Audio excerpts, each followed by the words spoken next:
పెళ్ళైనా పండగైనా వేడుక ఏదైనా పట్టుచీరల ప్రత్యేక వేదిక వారాహి సిల్క్స్.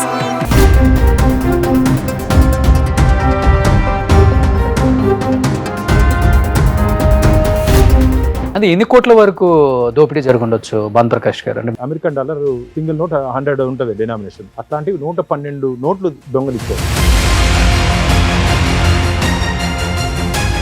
ఆస్తుల విలువ ఎంత తెలుసా? Register value 1,40,00,000 register value.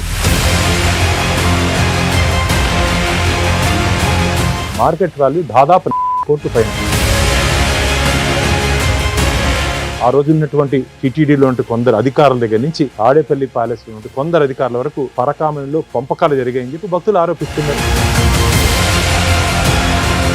కానీ వీళ్ళు వెళ్ళేటప్పుడు చెక్ చేయరా అండి? నాకు అనుమానం ఉంది, ఇది రవికుమార్తో పాటు ఒక ముఠా మారి ఉందేమో నాకు అనుమానం.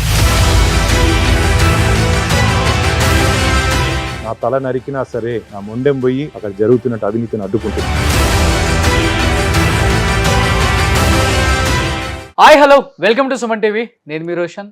కొన్ని కోట్ల మంది కలియుగ ప్రత్యక్ష దైవంలా భావించే వెంకటేశ్వర స్వామి ఖజానాపై కన్నేసిన కొంతమంది ప్రముఖులు అనకూడదు, పాపిస్టులు అని చెప్పుకోవాలి. సో అలాంటి వారి మీద యుద్ధం చేస్తున్న బీజేపీ సీనియర్ నాయకుడు, TTD board member Bhanu Prakash గారు మనతో పాటు ఉన్నారు. ఆయనతో మాట్లాడదాం. నమస్తే భాను ప్రకాష్ గారు. నమస్తే గోవింద. సో పరకామణి ఈ పేరు వినగానే చాలా మందికి ఒక పవిత్రత. ప్రతి ఒక్కళ్ళం కూడా దేవ దర్శనం అయిపోయిన తర్వాత అది చూసుకుంటూ వెళ్తాం ఆ గ్లాస్ డోర్లో నుంచి. ఎంత అదృష్టం అక్కడ ఉన్న వ్యక్తులకి. అంటే దేవుడు ఉండిలో వేసిన డబ్బు దేవుడికే సొంతం, ఇంకా ఆయన ప్రాపర్టీ అది. అలాంటి డబ్బులన్నీ అక్కడ కింద పోసి ఉంటుంది. అందరూ దాన్ని, వాళ్ళు కూడా చాలా నిష్టగా దాన్ని లెక్క పెడుతూ ఉంటారు. మనందరం కాసేపు చూస్తూ ఉంటూ వెళ్తూ ఉంటాం. అలాంటి పరకామణిలో కాళ్ళ కింద, పంచెల లోపల చెప్పాలంటే కొన్ని ప్రైవేట్ పార్ట్స్లలో కూడా కొన్ని డైమండ్స్ అంటున్నారు, బంగారాలు అంటున్నారు, డబ్బులు అంటున్నారు, రకరకాలుగా దోపిడీ కొనసాగింది. ఆ దోపిడీ మీద మీరు ఇప్పుడు యుద్ధం చేస్తున్నారు.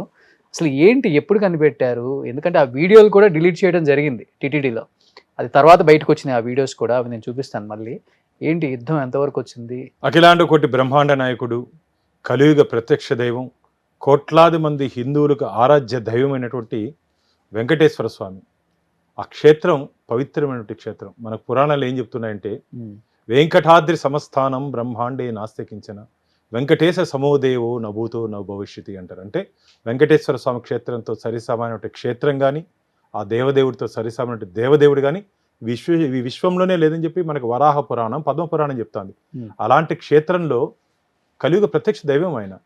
ఆ దైవానికి మొక్కుని ముడుపులు చెల్లిస్తుంటే కానుకలు, హుండీలో మీరు ఇంతకుముందు అన్నారు పవిత్రమైనటువంటి హుండీ, ముడుపులు చెల్లిస్తుంటే కానుకలు. అసలు అక్కడ ఒక ప్రత్యేకత ఉంది. నిలువు దోపిడీ అంటారు. అంటే ఏదన్నా మాతృమూర్తులకి ఏదైనా ఇంట్లో ఆపద, భర్తకో బిడ్డకో ఎవరికైనా ఆపదొస్తే ఆడవాళ్ళు మొత్తం వేసేస్తారు. ఆపదొస్తే స్వామివారికి మొక్కుంటారు, స్వామి నేను నిలువు దోపిడీ ఇస్తానని. నిలువు దోపిడీ అంటే అర్థమేం తెలుసా?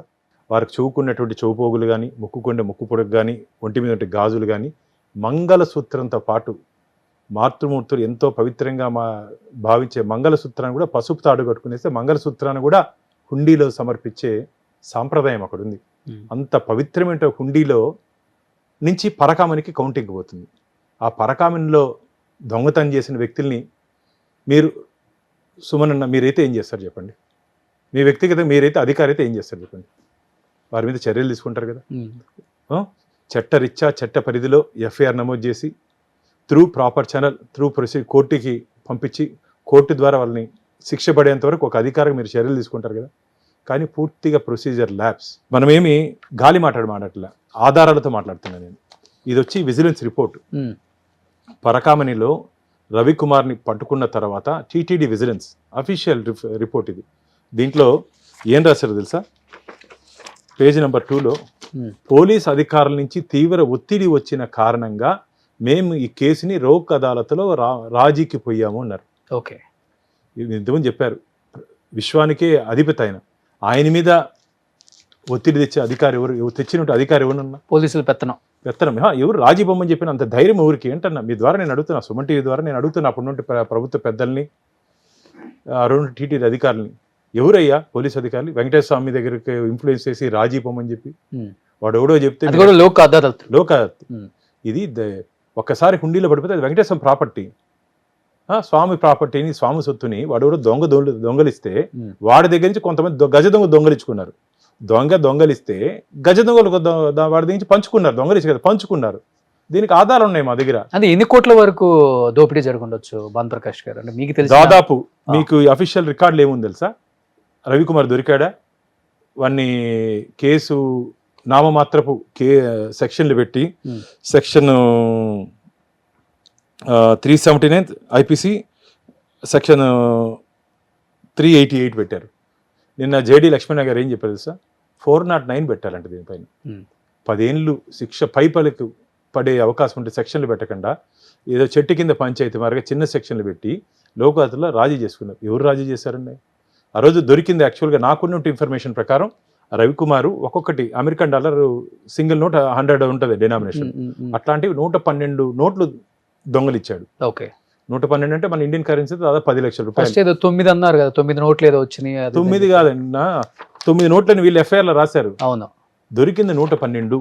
ఓకే, అంటే కేసుని నీరుగార్చే ప్రయత్నం, దొంగ పట్టుకుంటానే ఏ విధంగా శిక్షించాలనే ఆలోచన పోయి ఏ విధంగా తప్పించాలనే ఆలోచనతో పనిచేసినటువంటి ప్రబుద్ధులు వాళ్ళు. అంటే ఈ తెర మీదకి ఎలా వచ్చింది 100 కోట్ల దాకా దోపిడీ జరిగింది అనే? అది నేను చెప్తా మీకు. ఈ రవికుమార్ దగ్గర నుంచి ఆస్తులు బదలాయించుకున్నారు. ఆస్తుల విలువ ఎంత తెలుసా? Register value 14,40,00,000 register value. Okay, market value దాదాపు 40 కోట్ల పైన, 40 కోట్ల పైన దేవుడికి రాయించుకున్నారు, రాయిచ్చారంటున్నారు వీళ్ళు. అసలు రవికుమార్ దగ్గర 40 కోట్లు ఉందా, 100 కోట్లు ఉందా, 200 కోట్లు ఉందా, 300 కోట్లు ఉందా, 400 కోట్లు ఉందా? 40 కోట్లు రాయించి మిగతాదంతా ఆ రోజు ఉన్నటువంటి టీటీడీలో ఉంటే కొందరు అధికారుల దగ్గర నుంచి తాడేపల్లి ప్యాలెస్లో ఉంటే కొందరు అధికారుల వరకు పరకామణిలో పంపకాలు జరిగాయని చెప్పి భక్తులు ఆరోపిస్తున్నారు. భక్తులు అందుకనే నేను ఈ కేసుని మొట్టమొదటి ధర్మకర్తల మండలి సమావేశంలో ఈ అంశాన్ని నేను లేవనెత్తడం జరిగింది. మొట్టమొదటి ధర్మకర్తల మండలి ఆ రోజు మా ఈవో గారు ఏమన్నారంటే, స్టేట్ విజిలెన్స్ అండ్ ఎన్ఫోర్స్మెంట్ దీని మీద ఎంక్వైరీ చేసింది కాబట్టి ఆ రిపోర్ట్ ముఖ్యమంత్రి గారికి ఇచ్చింది కాబట్టి ఆ రిపోర్ట్ ఇచ్చిన తర్వాత మనం చర్యలు తీసుకుంటామని చెప్పారు. ప్యారలల్ గా ఈ తెలివైన వాళ్ళు ఏం చేస్తారంటే, లోక్ అదాలత్ ఒకసారి రాజీ అయితే ఆ కేసును రీఓపెన్ చేసే అధికారం మనకు ఉండదన్న. హైకోర్టు నుంచి రావాల్సిందే. కాబట్టి ఈ పరకామణి అంశం 1 సంవత్సరం నుంచి మనం పోరాటం చేస్తుంది. ఎందుకంటే సున్నితమైన అంశం కాబట్టి మేము మా పార్టీ పెద్దలతో అంతా మాట్లాడి వ్యక్తిగతంగా నేనే కోర్టుకు పోవాలంటే ధర్మకర్తల మండలి సభ్యుడిగా పోయే అవకాశాలు చాలా తక్కువ అని చెప్పారు. నేను చెప్పా పోయే అవకాశం లేకపోతే నేను కాబట్టి ధర్మకర్తల మండలి సభ్యుడిగా తప్పుకొని వెంకటేశ్వర భక్తుడిగా పోరాటం చేశానని చెప్పాను నేను. ఎందుకంటే నాకు అక్కడ జరిగిన అన్యాయాలు ధర్మకర్తల మండలి సభ్యుడిగా ఉండి న్యాయం చేయకపోతే ఎందుకన్నా చెప్పండి. అవును, కాబట్టి స్వామివారి దాదాపు 25 సంవత్సరాల నుంచి చాలా వాటి మీద పోరాడారు మీరు. అంటే స్వామివారికి సంబంధించిన అంటే చిన్నది ఒక పాట వచ్చినా కానీ లాస్ట్ టైం తమిళ సినిమాలో కూడా చాలా ఫైట్ చేశారు. అంటే చిన్నవి స్వామిని కొంచెం ఏదన్నా తగ్గించి లేకపోతే కించపరిచి మాట్లాడే వ్యక్తుల మీద కూడా మీరు ఉక్కుపాదం మోపారు. ఖచ్చితంగా టీటీడీ పవిత్రత కాపాడాల్సిన నైతిక బాధ్యత మనందరి మీద ఉంది. నేను చాలా సందర్భాల్లో చెప్తా, వెంకటేశ్వర స్వామి ముందు జై విజయులు ఉంటారు, వారి ముందు గరుత్మంతుడు ఉంటాడు. గరుత్మంతుడికి జై విజయులకి ముందు నేనున్నాను. ఏదైనా అవినీతి అక్రమాలు జరిగితే నాకు అక్కడ ఉన్నతాధికారుల నుంచి కింద వరకు సిబ్బంది విత్ ఎవిడెన్స్ నాకు వస్తుంది. మీరు ఇంతకుముందు చెప్పారు ఆ విజువల్స్ CCTV రవికుమార్ ఇక్కడ ప్లే చేయండి ఒకసారి సుబ్బు. ఇప్పుడు ఏవైతే విజువల్స్ ఉన్నాయో టీటీడీ సిస్టమ్ నుంచి తొలగించారు. ఓకే, టీటీడీ సిస్టమ్ టీటీడీ అధికారుల దగ్గర లేదు. ఓకే, ఈ విజువల్స్ మామూలుగా ఏం చేయాలంటే ఏదైనా కేసు కట్టేటప్పుడు పంచనామా చేసి ఆ పూర్వపరాలు కోర్టుకి సమర్పించాలి. ఓకే, ఈ విజువల్స్ అని కోర్టుకి వేయాలి. ఇప్పుడు ఆ వ్యక్తి పేరేంటి? భాను ప్రకాష్ గారు. ఆయన వ్యక్తి పేరు రవికుమార్. అతనే చూడండి ఎంత కట్ట కాళ్ళ కింద దాదాపు 112 నోట్లు. అవి 112 నోట్లు దొంగలిచ్చి లోపల పెట్టుకుంటే వాళ్ళని కోర్టుకి పంపించకుండా ప్రైవేట్ గెస్ట్ హౌస్ లో పంచాయతీ చేస్తారు. తెలుసా మీకు? గెస్ట్ హౌస్ లో పంచాయతీ ఇతను ఆస్తుల విలువ 100 కోట్లు. ఓకే, 100 కోట్లు. అంటే ఎన్ని సంవత్సరాల నుంచి జరుగుతుందో కూడా తెలియదు. ఇప్పుడు కోర్టు అత్యున్నత న్యాయస్థానం విచారణ జరుగుతుంది కాబట్టి అన్ని పరకామణిలో పంపకాలు అందరూ బయట వస్తారు, అందరూ బయట వచ్చే అవకాశం ఉంది. కానీ వీళ్ళు వెళ్ళేటప్పుడు చెక్ చేయరా అండి? నాకు అనుమానం ఉంది ఇది రవికుమార్తో పాటు ఒక ముఠా మారి ఉందేమో నాకు అనుమానం. ఎందుకంటే ఇప్పుడు మీరు కానీ నేను కానీ పరకామణి లోపల ఎంటర్ అయితే ఇప్పుడు మీ చేతిలో వాచ్ ఉంది, అవును, వాచ్ కట్టుకుని పొరపాటు లోపల పోతే పరకామణిలో వదిలేసి రావాల్సిందే. నేను నా చేతిలో కడియం ఉంది, చైన్లు ఉన్నాయి. నేను కానీ పొరపాటు అంటే అడిగి పెట్టేదానికి అన్ని తీసేయాలి. పొరపాటు మన కానీ అడిగి లోపల పెడితే అన్ని అడేసి వచ్చేయాలి. అంత పకడ్బందీ తనిఖీ ఉన్నటువంటి పరకామణిలో ఇంత జరిగిందంటే ఖచ్చితంగా అక్కడ కొందరు గ్రూప్ అయి చేసినటువంటి దొంగతనంగా నేను భావిస్తున్నాను. Okay okay. కానీ దొంగతనం బయటపడిన తర్వాత వారిని దొంగని దొరని చేశారు, దాతని చేశారు. దొంగని దాతని చేశారు. దాతని ఎందుకు అడగచ్చు మీరు? దొంగ రవికుమార్ నుంచి టీటీడీకి ఆస్తులు బదలాయించుకునేది ఏందన్నా? అవును. ఏమయ్యా వెంకటేశ్వమి దొంగ దగ్గరించి ఆస్తులు తీసుకునే పరిస్థితి ఉందా స్వామివారికి? స్వామివారి పవిత్రత దెబ్బతీసే విధంగా మీరు కదా వివరించింది.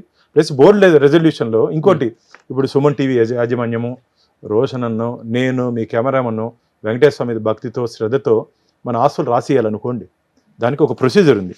ఏం చెప్తుందంటే ప్రొసీజర్, ఎండోమెంట్ యాక్ట్, మా ఎండోమెంట్లో as per rule 159(2) to 160 chapter 11 issued in GOMS number 311 endowment department 9/4/1990 ఏం చెప్తోందంటే, publication notices has to be given in daily newspapers duly calling for objections and suggestions. ఇది ఇచ్చిన తర్వాత మాత్రమే మేము ఆస్తులు తీసుకోవాలని చెప్పి చట్టం చెప్తోంది. చట్టాన్ని వీళ్ళు ఏం చేస్తారు తెలుసా? చట్టం వైసీపీకి చుట్టంగా మారిపోయింది. ఇది బోర్డు గవర్నమెంట్ సపోర్ట్ గట్టిగా ఉందంటారు ఆ టైంలో.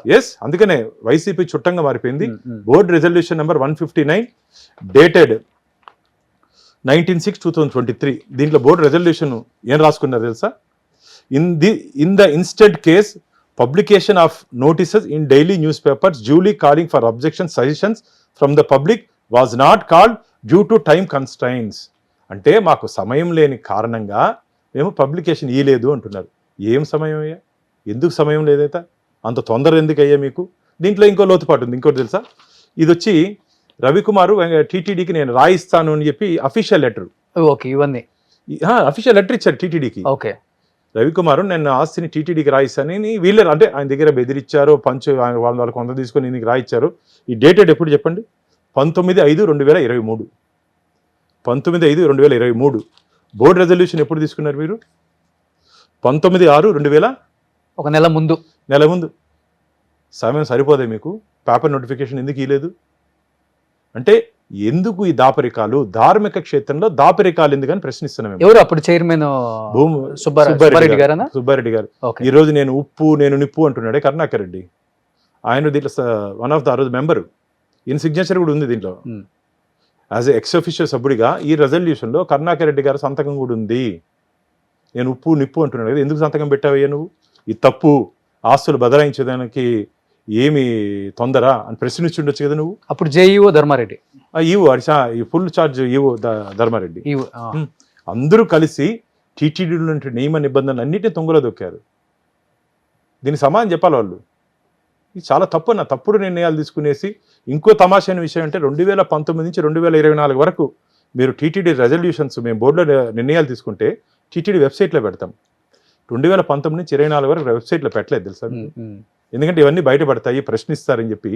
ఎందుకంటే టీటీడీకి ఈ అవకాశం లేదు. మనం సమాచార హక్కు చట్టం కింద టీటీడీ రాదు. ఓకే, కాబట్టి ఆ అవకాశం లేని కారణంగా దాన్ని ఆసరాగా తీసుకొని వాళ్ళు వెబ్సైట్లో పెట్టకుండా ఇలాంటి దరిద్ర పనులన్నీ చేస్తారు. ఎందుకు నిన్న ప్రెస్ మీట్లో చాలా ఎమోషనల్ అయ్యి కళ్ళంబట్టి నీళ్ళు కూడా పెట్టుకోవాల్సి వచ్చింది. నా భార్య పిల్లలు కూడా ఏదేమైనప్పటికి కూడా, ఎవరు భయపెట్టినా లేకపోతే చంపేస్తామని బెదిరింపులు వస్తున్నప్పటికి కూడా నువ్వు పోరాడు, ఏదైతే అది అయిందని చెప్పేసి క్లియర్గా చెప్పారు. మా ఇంట్లో కూడా అని చెప్పేసి నిన్న ఎమోషనల్ అయ్యారు.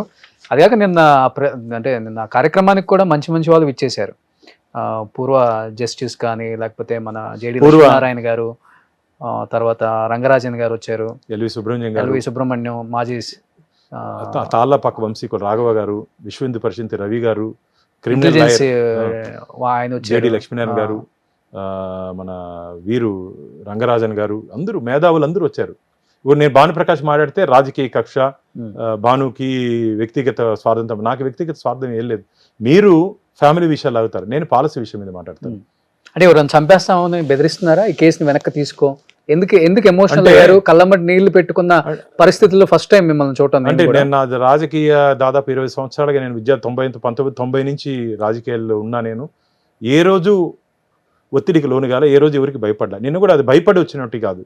నిన్న ఏం జరిగిందంటే, ఈ మీటింగ్ పెడుతున్నాను నేనని చెప్పి తెలిసినటువంటి ఈ దుర్మార్గులు ఆ 10 మంది ఎవరెవరు మీరు ఇంతకుముందు చెప్పారు, ఆ 10 మందికి ఒక వీడియో చేయించారు. వీరు మనిషి దగ్గర ఆ పిల్లి వేశారు చూడండి, శ్రీనివాస్ అని. అతని దగ్గర ఒక వీడియో చేయించి రవికుమార్ దొంగలిచ్చిన వ్యక్తి భార్య దగ్గర నేను 5 కోట్లు డిమాండ్ చేసినట్టు, ఏది ఈ విషయం బయటకు మాట్లాడుకొని ఉండటానికి 5 కోట్లు మీరు డిమాండ్ చేశారని నా దగ్గర సాక్ష్యాధారాలు ఉన్నాయని చెప్పి ఆయన దగ్గర విడుదల చేశారు. ఆ వీడియోని వీళ్ళకి పంపించారు. మామూలుగా మేధావులు ఇలా పెద్ద హై ప్రొఫైల్ ఉన్నట్టు రిటైర్డ్ చీఫ్ జస్టిస్లు కానీ, జేడి లక్ష్మీనారాయణ గారు కానీ, సుబ్రహ్మణ్యం ఇట్లా కాంట్రవర్సీలో పోరు. ఒకవేళ ఏదైనా కాంట్రవర్సీ ఉంటే రారండి వాళ్ళు. మనకెందుకు క్లీన్గా ఉండే దగ్గర పోవాలి ఆ ప్లాట్ఫామ్ అని అనుకుంటారు. ఎవరైనా మీరైనా నేనైనా అనుకుంటాం. వాళ్ళకి పంపించి నిన్న సమావేశాన్ని జరగనీయకుండా చేయాలని వాళ్ళ ఆలోచన. కానీ వాళ్ళందరికీ సమాచారం ఇచ్చినప్పటికీ అందరూ ఆ వేదిక మీద వచ్చారు. ఓకే, వాళ్ళందరూ మాట్లాడిన తర్వాత నేను మాట్లాడాను. అప్పుడు నాకు సంతోషం వేసింది. నేను కాదు, నాతో పాటు ఇంతమంది వెంకటేశ్వర స్వామి ఆస్తులు పరిరక్షించేదానికి, ఆ స్వామివారి పవిత్రత కాపాడేదానికి ఇంతమంది ఉన్నారని చెప్పి ఆనందంతో వచ్చినటువంటి ఈ ఆనంద అదే కన్నీళ్ళు అవి. దాన్ని ఒకవేళ మిగతా వాళ్ళు అర్థం చేసుకుంటే నేనైతే భయపడ్డాను. నేను చెప్తున్నా సుమన్ టీవీ ద్వారా, ఈ తాటాకు చప్పుళ్ళకి, మీ వీడియోలకి, దీనికి మాటలకి భయపడే వ్యక్తిని కాదు. దాదాపు 20 సంవత్సరాలుగా నేను అక్కడ జరుగుతుంటే అవినీతి అక్రమాల మీద పోరాటం చేస్తున్నా. నా మీద 18 కేసులు పెట్టారు, 1 వారం జైల్లో పెట్టారు. నేను చెప్తున్నా, నా తల నరికినా సరే నా మొండెం పోయి అక్కడ జరుగుతున్నట్టు అవినీతిని అడ్డుకుంటుంది ఖచ్చితంగా. ఎందుకంటే స్వామివారి ఇచ్చినట్టు ప్రాణం ఇది, వెంకటేశ్వర స్వామి పోసినట్టు ప్రాణం, భగవంతుడు పోసినట్టు ప్రాణం. ఆయనకి అన్యాయం జరుగుతుంటే చూసుకుంటూ చేయి కట్టుకొని కూర్చోవాల్సిన అవసరం నాకు లేదు.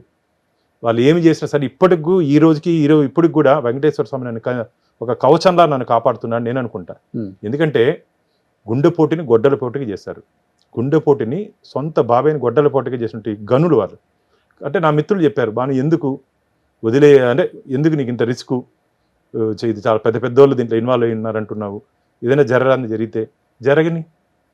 జరిగితే ఏం పోయింది అంటే పెద్దోళ్ళు కూడా దేవుడు సొమ్ముని దోచుకుందామని చూశారు. కాబట్టి ఎందుకు అంటే నేను చెప్పాను, ఇంట్లో ఈ టాపిక్ వస్తే నా కుటుంబ సభ్యులు, నా బిడ్డ, నా కొడుకు, నా కూతురు కూడా దేవుడి దగ్గర ఎట్టి పరిస్థితులు మనం భయపడాల్సిన అవసరం లేదు. ఏం జరిగినా సరే మనం ముందుకు పోతాం. నా ఆలోచన అదే. నా ఆలోచనతో పాటు వారు కూడా నాతో పాటు కలిసి నడిచారు. నేనే కాదు, చాలామంది ఈరోజు నిన్నటి నుంచి ఆ వీడియో వచ్చిన తర్వాత, అన్న మేము ఉన్నాం నీకు తోడు, అక్కడ జరుగుతుంటే అవినీతి అక్రమాల గురించి మాట్లాడు అన్నారు. మామూలుగా వెంకటేశ్వర స్వామి ముందు జై విజయులు ఉంటారు, జయుడు విజయుడు స్వామివారి సెక్యూరిటీ గార్డ్స్. వారి ముందు గరుత్మంతుంటారు స్వామివారి వాహనం. వారి ముందు కాపలా కుక్కగా నేనున్నా. తిరుమల తిరుపతి దేవస్థానాల్లో ఏ మాత్రం తప్పు చేయాలని చెప్పి మీకు ఆలోచన వచ్చినా సరే నన్ను దాటుకొని మీరు లోపలికి వెళ్ళాలి. ఒక్కసారి టీటీడీలో నేను ఏదైనా అంశం తీసుకుంటే వెంకటేశ్వర స్వామి చెప్తే తప్ప నేను వినను. వెంకటేశ్వర స్వామి చెప్తే తప్ప నేను విన్ను. స్వామివారి చెప్పడు, నేను విన్ను. అంశం ఆఖరి వరకు, దాంట్లో ఉన్నటువంటి ఆఖరి వరకు నేను పోరాటం చేస్తూనే ఉంటా.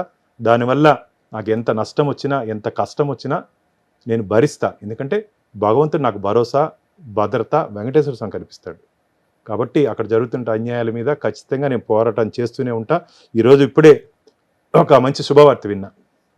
అత్యున్నత న్యాయస్థానం హైకోర్టు ఈ పరకామణి అంశం మీద సిబిసిఐడి ఎంక్వైరీకి ఆదేశాలు జారీ చేస్తూ డిసెంబర్ 2వ తేదీ లోపల పూర్తి నివేదిక కోర్టు ముందు పెట్టమని చెప్పి ఆదేశాలు ఇచ్చారని చెప్పి ఇప్పుడే నేను సోషల్ మీడియాలో చూడడం జరిగింది. ఇది ఖచ్చితంగా ఇప్పటికే ధర్మం సగం వరకు వచ్చేసింది. ఇంకా తొందరలోనే పరకామణిలో పంచుకున్న వ్యక్తులు, సూత్రధారులు, పాత్రధారులు, లబ్ధిదారులు అందరూ జైలుకి వెళ్ళే రోజు దగ్గరలోనే ఉంది. అసలు ఆ దేవుడి జోలికి వెళ్ళిన వాళ్ళు ఎవరు బాగుపడలేదండి. వాస్తవంగా చెప్పాలంటే మనం అప్పటి నుంచి ఇప్పటి వరకు చూస్తూనే ఉన్నాం. ఏదో ఒకటి వాళ్ళ కుటుంబంలోనో, వాళ్ళకో, లేకపోతే వ్యక్తిగతంగానో, లేకపోతే పర్సనల్ లైఫ్లోనో ఎఫెక్ట్ అయ్యారు అందరూ. వాస్తవంగా చూసుకుంటే మనం. బట్ మీరు ఇప్పుడు చంద్రబాబు గారిని ఆల్మోస్ట్ తిరుపతి చాలా టైమ్స్ వచ్చారు కాబట్టి, లేకపోతే పవన్ కళ్యాణ్ గారితోనో డిస్కస్ చేశారా మీరు ఈ విషయం? మోడీ గారితోనో ఈ విషయం నేను చంద్రబాబు నాయుడు గారు మన బ్రహ్మోత్సవాల సందర్భంలో వచ్చినప్పుడు వ్యక్తిగతంగా నేను కలిసి అడిగా, అన్న ఇది కేసు ఇంతకుముందు చెప్పాను కదా, లోక్ అదాలత్లో ఉంటే హైకోర్టు నుంచి డైరెక్షన్ తెచ్చుకోరన్నా, కాబట్టి నేను కోర్టుకి వెళ్ళి, ఎందుకంటే రాష్ట్ర ముఖ్యమంత్రి గారు ఒకసారి వారికి చేయమని చెప్పి మా పార్టీ పెద్దలు చెప్పడం జరిగింది, అందుకని వారి దృష్టికి తీసుకుని వెళ్ళా. వ్యక్తిగతంగా నేను కోర్టుకి వెళ్తానని అంటే వేరే దారి లేదా బాను అన్నాడు. లేదన్నా ఒకసారి మీరు అనుమతిస్తే వెళ్తానంటే గోయే హెడ్ అన్నారు. మీరు కోర్టుకి వెళ్ళి దీని మీద ఫైట్ చేయండి అని చెప్పి ముఖ్యమంత్రి గారు చెప్పడం జరిగింది. లోకేష్ బాబు గారికి చెప్తే, బానన్న ఖచ్చితంగా ఈ విషయంలో ప్రభుత్వం ఎంతవరకు మీకు సపోర్ట్ చేయాలో మేము అంతవరకు ఇస్తాం, పరకామణి నిందితులు ఒక్కరు కూడా తప్పించుకునేదానికి లేదని లోకేష్ బాబు గారు చెప్పారు. మా పార్టీ అధ్యక్షులు మాధవ్ గారితో మాట్లాడా, వారు కూడా అన్నారు, బాను ఖచ్చితంగా నువ్వు ఈ అంశాన్ని ఎంతవరకైనా ముందుకు తీసుకోబో, మనందరం కలిసి ఈ విషయంలో మనం పోరాటం చేస్తామని చెప్పి చెప్పారు. కాబట్టి ఈ అంశాన్ని పరకామని ఒక సెంటిమెంట్ అంశం, భక్తుల కోట్లాది మంది భక్తుల మనోభారత ముడిమెంట్ అంశం. కాబట్టి అక్కడ ఉంటే పవిత్రత కాపాడాల్సిన బాధ్యత మనందరి మీద ఉంది. వాస్తవంగా చెప్పాలంటన్నా ఇప్పుడు పెద్ద గొప్ప గొప్ప వాళ్ళు కూడా స్వామివారికి డైమండ్స్ 10 కోట్లు 20 కోట్లకు సంబంధించినవి కూడా ఇస్తూనే ఉంటారు. లలితా జ్యువెలరీస్ అయినా ఏదో దండ ఇచ్చారు, లేకపోతే బిఫోర్ కూడా మనకి గాలి జనార్దన్ రెడ్డి బంగారు కిరీటం ఇచ్చారు, మీకు గుర్తుంది కదా. ఆ కిరీటం ఇంతవరకు కూడా పెట్టలేదు. ఎందుకు పెట్టలేదు? దొంగ సొత్తు అని. అది అంటే అంత నిబద్ధత దేవుడు సన్నిధిలో ఇచ్చే ఆర్నమెంట్స్ని కూడా అంత భక్తి శ్రద్ధలతో వాళ్ళు దాన్ని మనసులోకి తీసుకొని మైండ్లోకి తీసుకొని ఏది పెట్టాలి ఏది పెట్టకూడదు అని కూడా ఉంటుంది వాళ్ళకి. ఇంకోటి మీరు ఈ విషయంలో మీరు కానీ గమనించినట్టే థెఫ్ట్ని గిఫ్ట్గా మార్చారు. థెఫ్ట్ని గిఫ్ట్గా మార్చారు, దొంగని దాతగా మార్చారు. థెఫ్ట్ గిఫ్ట్ అంటే దొంగ దగ్గర నుంచి వెంకటేశ్వర స్వామి గిఫ్ట్కి ఏదో రాయిస్తులు రాయించుకున్నారు 40 కోట్లు. అవును, దొంగని దాతని చేశారు. వెంకటేశ్వర డబ్బులు లెక్క పెట్టే వ్యక్తికి 100 కోట్ల ఆస్తులా ఎక్కడి నుంచి వచ్చినాయి అసలుకి? ఓన్లీ డబ్బేనా లేకపోతే ఆర్నమెంట్స్ డైమండ్స్ అన్ని వేస్తూనే ఉంటారు కాబట్టి అవి కూడా ఏమన్నా? ఖచ్చితంగా దీన్ని లోతుగా పరిశీలిస్తే ఏమేమి జరిగిందో పూర్తి వివరాలు బయట వస్తుందని చెప్పి నాకు గట్టి నమ్మకం విశ్వాసం ఉంది. ఎందుకంటే గతంలో శ్రీకృష్ణదేవరాయల గారి సమయంలో శ్రీకృష్ణదేవరాయల గారి సమయంలో దేవాలయంలో అక్కడ నుండి వ్యక్తులు స్వామివారి నగలు దొంగలిస్తే 11 మందికి క్యాపిటల్ పనిష్మెంట్ ఉరిశిక్ష చేశారు. అంత పవిత్రమైన స్థలం అది. ఇప్పుడు దొంగలు ఇచ్చేసి దర్జాగా బయట తిరుగుతా అంటే వీళ్ళు దేవుడు చూస్తూ ఊరుకుంటాడంటారు. పాపం పండింది, పరకామని పరాకాష్ఠకు చేరుకుంది, పాపం పండింది. వీళ్ళెవరు తప్పించుకునేదానికి లేదు. డిసెంబర్ 2వ తేదీ లోపల చాలా మంది ఉన్నతాధికారులు కూడా ఈ కేసులో తగులుకునే అవకాశం ఉంది. ఇప్పుడే నేను చూశాను, లోకాలతో రాజీ చేసినటువంటి ప్రక్రియ కూడా సరైన పద్ధతి కాదు, దాని మీద కూడా విచారణ చేయమని చెప్పి హైకోర్టు ఆదేశించారు. ఒక లోకాలతో కాంప్రమైజ్ అయ్యే కేసే కాదు ఇది. మీకు నాకు ఏదైనా గొడవలు ఉంటే మన ఇద్దరం లోకాలతో కాంప్రమైజ్ అయ్యొచ్చు, కానీ ఈ సొత్తుకి ఓనర్ వెంకటేశ్వర స్వామికి విషయం ఏవిఎస్ఓ SCI ర్యాంక్ అబ్బాయిది, అయింది సతీష్ది CI ర్యాంక్. నువ్వు ఎట్టబోయి రాజీ అవుతావా? సరే బోర్డుకే లేదు అధికారము. ఒకవేళ ఏదన్నా వేరే విషయాల్లో టీటీడీ ఏదైనా నిర్ణయం తీసుకుంటే మాకు ప్రొసీజర్ ఉంది. డిఎల్ఓ లా ఆఫీసర్ ఉంటాడు, ఏదైనా ఉంటే లా సెక్షన్కి పోవాలి, లా సెక్షన్ నుంచి జేఈఓకి రావాలి, జేఈఓ నుంచి ఈఓకి రావాలి, ఈఓ నుంచి బోర్డుకి రావాలి. ఇంత ప్రక్రియ అన్ని ఎక్కడ ఇదేం జరగలేదు ఈ కేసులో. ఈయన పోయినాడు, లోకాయుక్తపై రాజీ చేసుకుని వచ్చేసాడు. ఎవరిచ్చారు నీకు అధికారము? ఎవరు నేను పంపించారు? ఎందుకోసం పంపించారు? ఎవరిని తప్పించడానికి, ఎవరిని మెప్పించడానికి ఆ రోజు ఉంటే అధికారులు సతీష్ని పంపించారు? పూర్తి వివరాలు వాస్తవాలు తొందరలోనే శ్రీవారి భక్తుల ముందు రాబోతుంది. డిసెంబర్ 2వ తేదీ లోపల ఆంధ్రప్రదేశ్లో గతంలో పరకామంలో చేసిన అవినీతి పట్ల అందరూ జైలుకి పోయే రోజు దగ్గరలోనే ఉంది. హైదరాబాద్ లో పెట్టడానికి ఈ సమావేశం ఏంటి? వన్ ఆఫ్ ద రీజన్ ఏముంది? ఆంధ్రప్రదేశ్ లో కాకుండా, తిరుపతిలో కాకుండా దీనికి ముఖ్య కారణం ఏంటంటే, దీనికి మాకు ఎక్స్ ఈఓ ఎల్వి సుబ్రహ్మణ్యం గారు వాళ్ళ బిడ్డ పెళ్ళి ఉంది, 30 తేదీ 31 తేదీ అన్నారు. తిరుపతికి వచ్చిపోంటే ఒకరోజు పెళ్లి ముందు ఇంకా 3 రోజులు 4 రోజులు ఉంది, 4-5 రోజులు ఉంది. కాబట్టి కష్టం బాను, దీన్ని ఫస్ట్ వీక్లో పెట్టుకుంటామా అంటే, అన్న ఫస్ట్ వీక్ అన్నా ఈ కోర్టులో సీరియస్గా జరుగుతుంది కాబట్టి మనం ఇప్పుడే ప్లాన్ చేసుకుంటే మంచిదినా అంటే, అయితే హైదరాబాద్లో పెట్టుకుందామని చెప్పారు. వారు ఒప్పుకున్న తర్వాత నరసింహారెడ్డి గారు చీఫ్ జస్టిస్ వారు తమ మాటతో వారు వస్తున్నారు, జేడి లక్ష్మీనారాయణ గారు వారు వస్తున్నారు, సెంట్రల్ విజిలెన్స్ కమిషనర్ శ్రీమతి రాకేష్ శర్మ గారు వారు వస్తున్నారు, తాళ్ళపాక వంశీకులు. ఆయన అయితే నాకు ఫోన్ చేశారు, సీనియర్ అడ్వకేట్ ఆయన, బానీట మరి రౌండ్ టేబుల్ పెడుతున్నామంట కదా, నాది 12వ తరము స్వామివారి సేవలో, నా 12 తరాలు స్వామివారి సేవలో ఉన్నాం మేము. ఇక్కడ జరిగినటువంటి అవినీతి అక్రమాలు చూస్తూ నేను ఊరుకోలేకపోతున్నాను, నేను వచ్చి ఏం జరిగిందో చెప్తాను. నిన్న వారు కూడా వచ్చి మాట్లాడారు. ఓకే, అంటే ఇంతమంది మేధావులు ఒకే వేదిక మీద వచ్చి, ఇంతమంది స్వామి భక్తులు ఒకే వేదిక మీద వచ్చి మాట్లాడే అవకాశం హైదరాబాద్ వేదికగా అది అయింది. అంటే ఇక్కడ వేదిక ఇదైనా సరే భక్తులందరికీ సమాచారం వెళ్ళింది. అవును, భక్తులందరికీ, శ్రీవారి భక్తులందరికీ సమాచారం చేరింది. తిరుపతిలో పెట్టినా, విజయవాడలో పెట్టినా, కర్నూలులో పెట్టినా, చిత్తూరులో పెట్టినా ఇదే కదా మెసేజ్ వెళ్ళేది. కాబట్టి వీళ్ళందరూ మేధావులు పెద్దలందరూ ఇక్కడ ఉన్నారు కాబట్టి హైదరాబాద్ లో భక్తుల్లో ఒక బాధ కూడా కనిపించింది. ఎందుకంటే వాళ్ళు దేవుడిని మొక్కుకొని వేసే డబ్బు అది, మాకు ఇది జరగాలనో లేకపోతే మీరు అన్నట్టు నిలుదోపిడి ఇచ్చే వాళ్ళందరూ కూడా ఎందుకు ఇస్తారు? దేవుడి మీద ఉన్న ప్రేమతో భక్తితో ఇస్తారు. అలాంటిది ఇలా జరుగుతుంది అంటే ఏ భక్తుడికైనా బాధే. ఈ రాజకీయాలు పక్కన పెడితే భానుప్రకాష్ గారు, మీరు చేస్తున్న ఈ యుద్ధం అనేది ఇలానే ఆగకుండా ముందుకు వెళ్ళాలి. నిజంగా పరకామణిలో దోషుల్ని నిలబెట్టి జైలుకి పంపించేలాగా మీరు చేయాలి. ఆ కృషి మీరు పూనారు కాబట్టి అందరూ సపోర్ట్ కూడా ఉంటుంది. ముఖ్యంగా తెలుగు రాష్ట్రాలలో ఉన్న ప్రజలే కాకుండా ఎంతోమంది దీన్ని గమనిస్తున్నారు, చూస్తున్నారు. భాష రాకపోయినప్పటికి కూడా అర్థమైపోతుంది ఆ వీడియోలు చూస్తుంటేనే. స్వామివారి సొమ్ము ఎలా తొక్కేస్తున్నారు అనేది అర్థమైపోతుంది అందరికీ. సో మీరు ముందుకు వెళ్ళాలని, ఆ దేవుడు మీకు మంచి ధైర్యాన్ని, శక్తిని ఇవ్వాలని మనస్ఫూర్తిగా నేను కూడా కోరుకుంటున్నాను. అండ్ ఏం చెప్పాలనుకుంటున్నారు లాస్ట్ అండ్ ఫైనల్గా నిన్న గవర్నమెంట్? మీరు చెప్పినట్టు మాటలకి రంగరాజన్ గారు, చిలుకు రంగరాజన్ గారు స్వామివారు అన్నారు, నాకు చాలా సంతోషం వేసింది. భాను, అభిమన్యుల్లా నువ్వు ఈ పరాకామణి అంశం కానీ టీటీడీ అంశంలో కానీ నువ్వు పోరాటం చేస్తున్నావు. నువ్వు అర్జునుడు అవ్వాలి, నువ్వు అర్జునుడు అవ్వాలి. నీ చుట్టూరు మేము ఉన్నాం. నిన్ను వచ్చినట్టు మేధావులందరూ నీతో పాటు మేము ఉన్నాం. మన అందరం కలిసి పరకామణి అంశాన్ని ఎవరెవరు తప్పు చేస్తారో అందరినీ బయట పెడతామని చెప్పి స్వామివారు ఆ చెప్పినట్టు మాటలను నన్ను కదిలించింది. ఎందుకంటే అభిమన్యుడికి పద్మవ్యూహంలోకి పోయి తగులుకునేది మాత్రం తెలుసు భాను, నువ్వు అర్జునుడి లోపలికి వెళ్ళి బయటకు వస్తావు. కాబట్టి వెంకటేశ్వర స్వామి పట్ల మనం అందరం కలిసి పోరాటం చేస్తున్నావు. నువ్వు ఖచ్చితంగా మనకు దీంట్లో విజయం వస్తుందని చెప్పారు. వారు చెప్పిన 24 గంటల్లోనే హైకోర్టు ఈరోజు సిబిసిఐడికి ఆదేశాలు ఇవ్వడం చాలా సంతోషం వేసింది. భగవంతుడు ఉన్నాడనే దానికి నిదర్శనం ఇది. వెంకటేశ్వర స్వామి కలియుగ ప్రత్యక్ష దైవం. ఆయన దగ్గర తప్పు చేస్తే ఒప్పుకునే ప్రసక్తే లేదు. వెంకటేశ్వర స్వామికి వడ్డీ కాసులుడు అని ఇంకో పేరుంది. సహస్రనామాల్లో వడ్డీ కాసులుడు అని పేరుంది.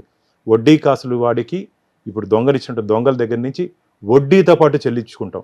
వడ్డీతో పాటు ఎక్కడెక్కడ వాళ్ళ ప్రాపర్టీస్ ఉన్నాయో, ఎవరు రాసుకున్నారో, ఎవరు దాచుకున్నారో అన్నిటినీ సీజ్ చేయించి వెంకటేశ్వర స్వామి పేరు మీద అఫీషియల్గా ఇట్లా దొంగదారిలో కాకుండా అఫీషియల్గా స్వామివారి సొత్తు స్వామివారికి చేరేంత వరకు మా పోరాటం కొనసాగుతుంది.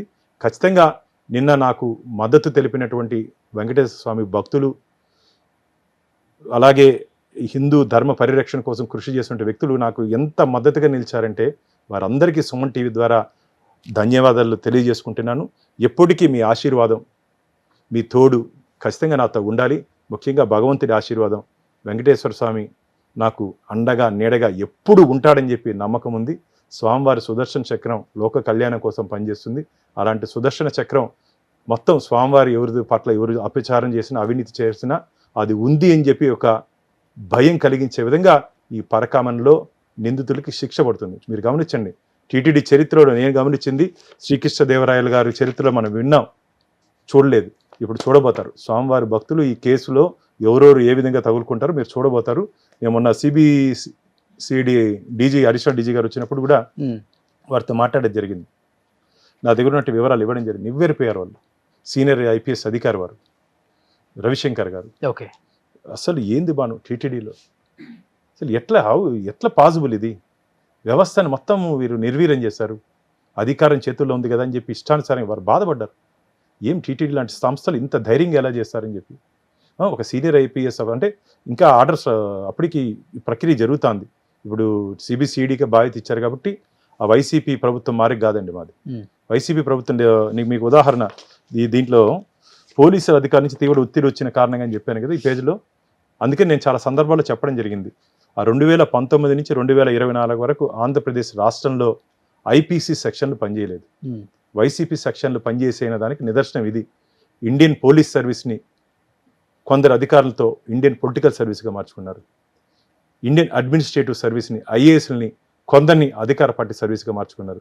అందుకనే ఈరోజు చాలామంది నియమ నిబంధనలకు వ్యతిరేకంగా వ్యవహరించినటువంటి అధికారులు వాళ్ళు అనుభవిస్తున్నారు. ఎక్కడున్నారు? జైల్లో ఉన్నారు. అయ్యా, నేను చాలా సందర్భాలు చెప్పడం జరిగింది. అయ్యా, మీరు అధికార పక్షాన కాదు, ప్రజల పక్షాన ఉండండి.